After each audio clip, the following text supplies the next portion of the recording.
Salut à tous, j'espère que vous allez bien, c'est Romain et on se retrouve aujourd'hui pour débriefer ce troisième et dernier match de ces phases de poule. Enfin, les choses sérieuses vont commencer samedi. J'ai actuellement le match entre l'Atlético et Botafogo sur la tablette parce qu'il n'est pas terminé. Griezmann a ouvert le score à la 87e, ce qui nous envoie premier du groupe et ce serait vraiment une bonne nouvelle parce qu'on serait du bon côté du tableau avec un huitième et un quart un peu plus abordable que si on est deuxième au final. Donc on suit tout ça, ça y est, c'est fini, 1-0, on est premier du groupe, le job est fait et donc normalement en huitième c'est plutôt chill, en quart pareil, peut-être un Chelsea et en demi le Real Madrid. Voilà.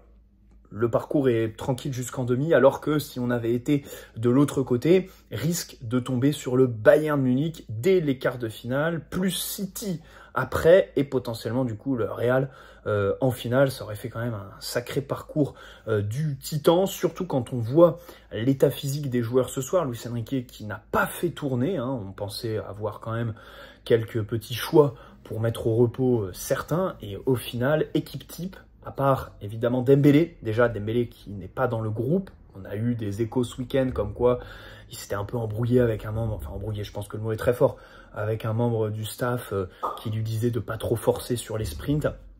Et au final, il s'est vraiment reposé, Dembélé, là, puisqu'on ne joue pas jusqu'à samedi. Normalement, il devrait être apte pour ce huitième de finale. C'est un peu dommage pour lui parce que cette phase de poule aurait été l'occasion de StatPad, hein, faire un peu de statistiques face à des petites équipes comme l'Atlético.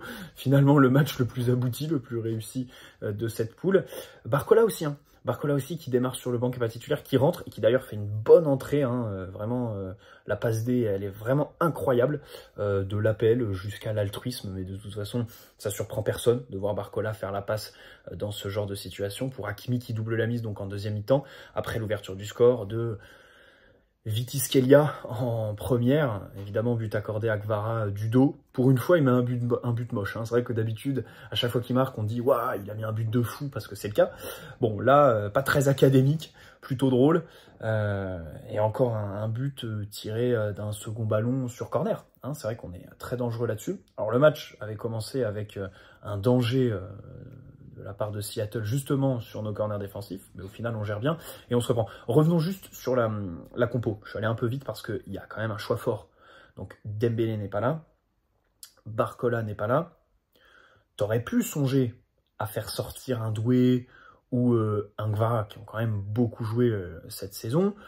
Doué qui fait pas des bons matchs ces derniers temps, on va pas se mentir, même si là ce soir il a quand même beaucoup d'occasions, notamment au début de seconde mi-temps, il y a un gros sauvetage devant lui sur la ligne. T'aurais pu décider de ne pas mettre Mayulu parce que lui-même a fait un match moyen, voire mauvais contre Botafogo. Et au final, tu l'as préféré, lui, à Gonzalo Ramos. Et dès l'avant-match Atlético Madrid, on en parlait. Avant la finale de la Ligue des Champions, on disait il va passer devant Lee Kang-in dans la hiérarchie des super subs. Maintenant, c'est complètement fait parce qu'au-delà de la non-titularisation de Ramos, il y a Lee qui reste sur le banc et qui ne rentre même pas. Donc là, la relégation est... Voilà. Et du coup aussi, le fait que Mayulu passe maintenant devant Ramos. Alors, c'est vrai que son match nous rappelle... nous fait pas manquer, enfin Ramos ne nous manque pas quand on voit le match de Mayulu, on peut pas dire ça, on peut pas dire, parce qu'il y a quand même un peu plus de consistance dans le match de Mayulu, mais il nous rappelle avant tout la spécificité de ce rôle, ce qui est demandé au faux neuf, au 9,5, et du coup, on se rappelle à quel point ce que Dembélé fait est incroyable. Voilà, l'appréhension des espaces, et aussi en matière de pressing. En deuxième mi-temps, il y a des moments, Mayulu ne va pas presser. Et je me dis, mais Dembouz, il y va, là. Dembouz, normalement, il le fait, quoi. Et lui, il a joué toute la saison, hein. Toi, t'es frais. Bref. Donc, grosse équipe avec Kvara, Doué, le milieu type et la défense type. Même Hakimi qui continue, je crois, il est à plus de 70 matchs cette saison. Je parle en match complet. C'est aberrant. Et le sprint pour aller mettre le deuxième but, c'est lunaire ce qui se passe avec Achraf. Je maintiens, il y a possibilité d'aller chercher un nouveau trophée. Il faut être dans cette mentalité-là.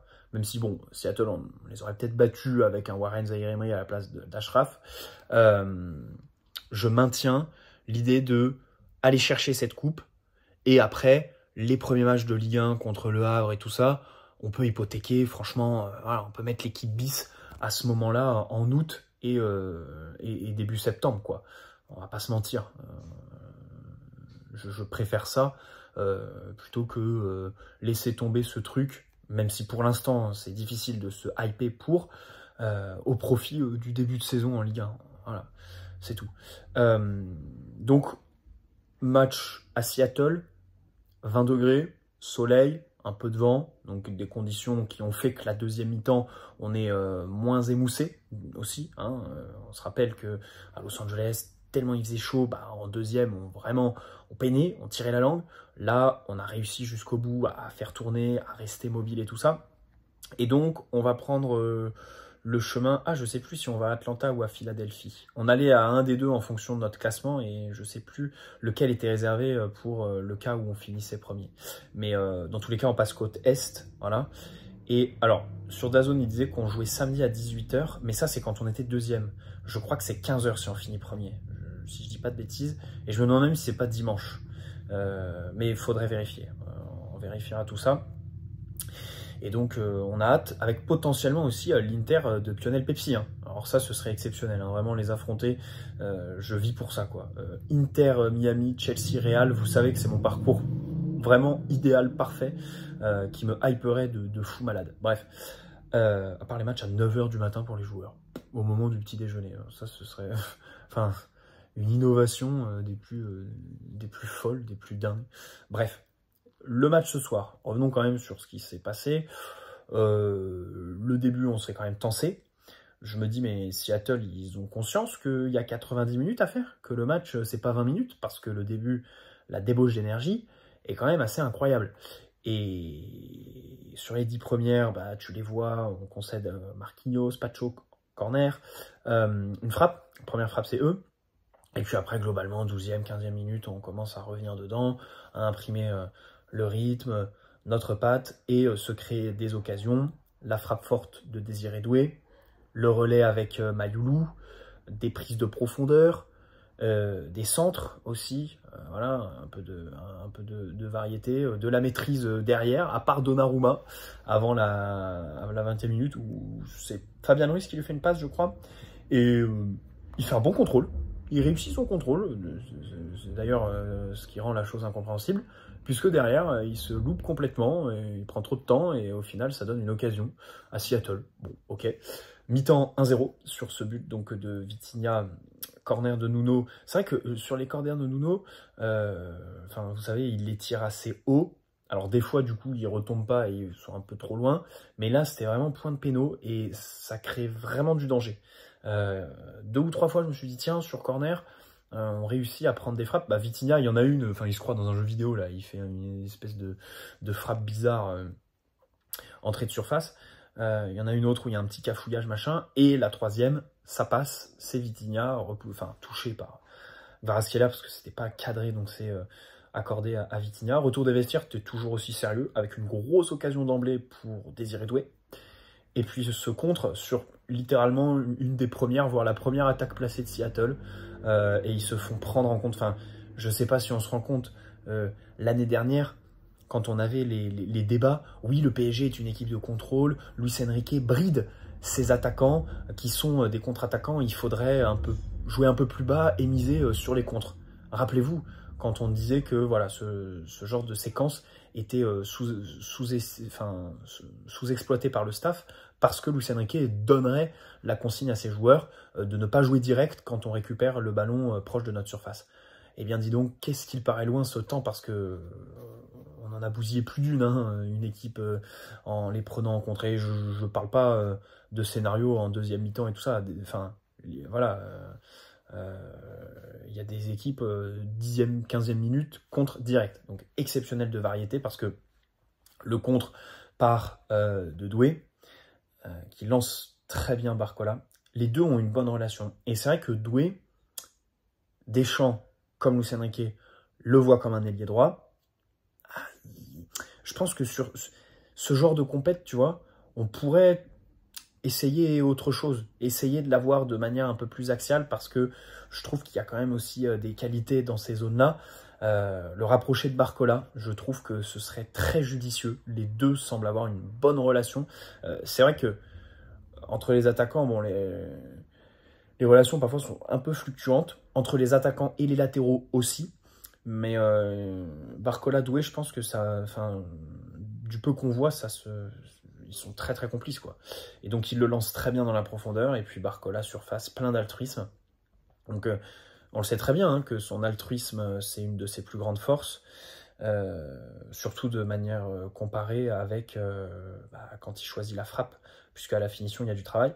Mais voilà, là, gros altruisme pour Hakimi, qui arrête un peu le temps et puis qui frappe 2-0, ça fait plaisir. Luis Enrique, bon, qui fait rentrer certains joueurs. Warren qui fait un très bon retour dans la surface et qui a une grosse occasion à la fin, hein, qui a une grosse occasion, un vrai sauvetage sur la ligne. Et puis Mbaye, pas de Lee Kang-in, hein. Ça, comme on le disait plus tôt, c'est quand même... voilà, je trouve que sur cette compète, autant cette compète a un vrai intérêt là-dedans, hein. Je trouve que là, à un moment donné, les choix qui sont faits par Luis Enrique, en fait, sont ceux qui, je pense, seront faits et auraient été faits, même sans la compète, la saison prochaine. Mais du coup, le fait que cette compète soit à cheval sur les 2 saisons fait que, en fait, on peut anticiper et dès le mercato dire à Lee et Ramos, écoutez, cherchez ailleurs, quoi. Parce que là, je pense que c'est ce qu'il faut dès maintenant pour éviter de tomber dans une spirale négative, quoi. Alors après, pour le poste de 9, hein, on l'a dit, le match de Mayulu l'a confirmé, c'est un poste qui est compliqué. Moi, j'étais très enthousiaste quand j'ai vu Mayulu titulaire, parce que ça fait 15 jours qu'on le demande. On l'avait vu quand il est rentré contre l'Atlético à ce poste-là. Et c'est vrai que c'est un joueur déjà qui a une bonne finition, donc pour ce poste, c'est pas déconnant, qui dans la surface sait très bien se déplacer, avec une frappe puissante, qualité de déplacement, sur les décrochages, et même la qualité de passe, hein, la lecture des appels de ses coéquipiers, et sa capacité à bien doser, à faire des appels aussi, des appels verticaux, des décrochages. On l'a vu décrocher en première mi-temps, ça c'était un point positif, même si c'est vrai que, bon, techniquement, c'était pas trop ça, la plupart des contrôles sont loupés, il y a un centre à un moment donné qui va 3e poteau, mais il y a de bons décrochages, il y a un bon relais sur la frappe de Doué, là, où il se fixe et il donne à Doué qui est face au but et qui du coup frappe de manière un peu trop molle, donc ça fait plus de matière que les matchs de Gonzalo Ramos automatiquement, quoi.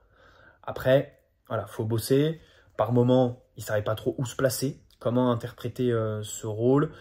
Recevoir dos au but aussi, c'est un peu différent que lorsque tu es sur le côté, bien sûr, ou même milieu de terrain, donc plus bas. Donc c'est vrai que tout ça doit être travaillé, comme le pressing. Mais là-dessus, Dembélé est vraiment un des meilleurs attaquants. C'est pour ça que,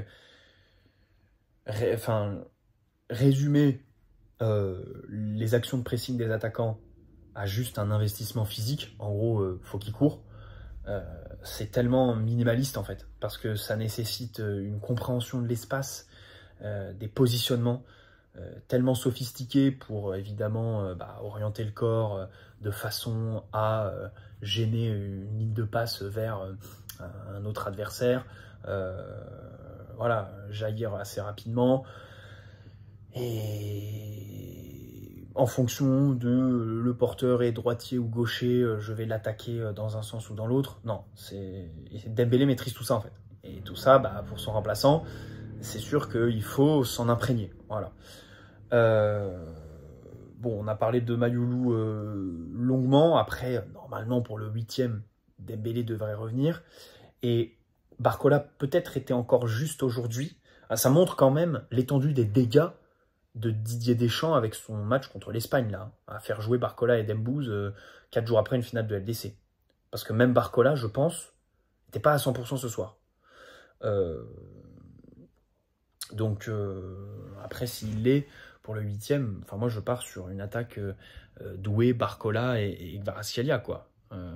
Ça me semble être le plus le plus logique. Voilà, parce que Dembélé titulaire directement, je sais pas. À moins qu'on affronte une équipe pas très forte, et encore parce que finalement, Luis Enrique, enfin, dans son coaching, il y a rien de rabaissant pour l'adversaire, quoi. Il n'y a aucun choix qui est fait en fonction de l'adversaire. C'est non, je maximise tout, je mets la meilleure équipe, voilà, pas de turnover, machin, je suis là pour gagner, point final.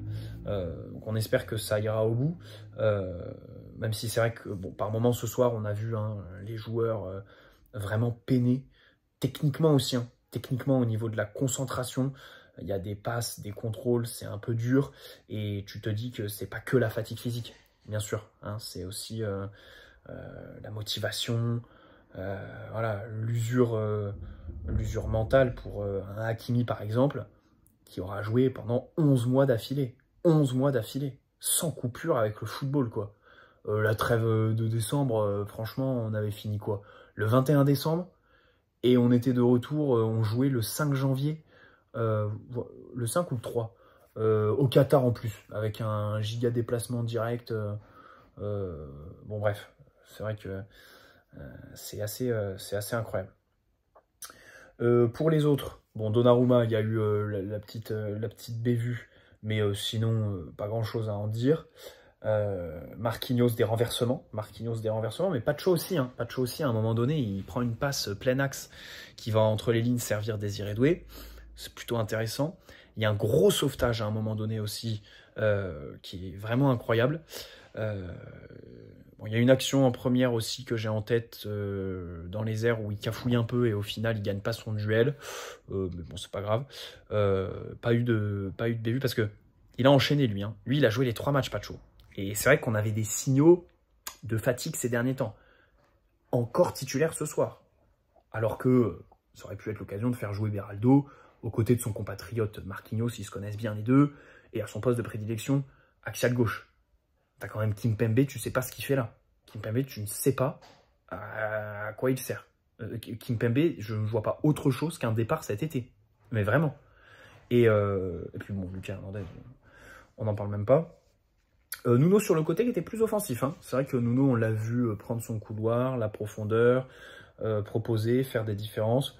Donc ça fait toujours plaisir, bien sûr, de le voir un peu libéré. Des fois, il a une permission. Et on lui dit vas-y, tu peux grimper. Aux côtés de Guevara, bon, Guevara qui fait les efforts. Oh, il y a encore des actions défensives à l'entrée de sa surface, mais sur des matchs comme ça, c'est vraiment exceptionnel. C'est vraiment incroyable. Et honnêtement, j'ai essayé de me renseigner auprès de Napolitains, et le problème, c'est que les avis sont mitigés en fait. Il y en a qui me disent, il n'était pas comme ça. Chez nous, il faisait des efforts défensifs, bien sûr, mais à ce niveau-là, non. Là, c'est incroyable ce qu'il fait.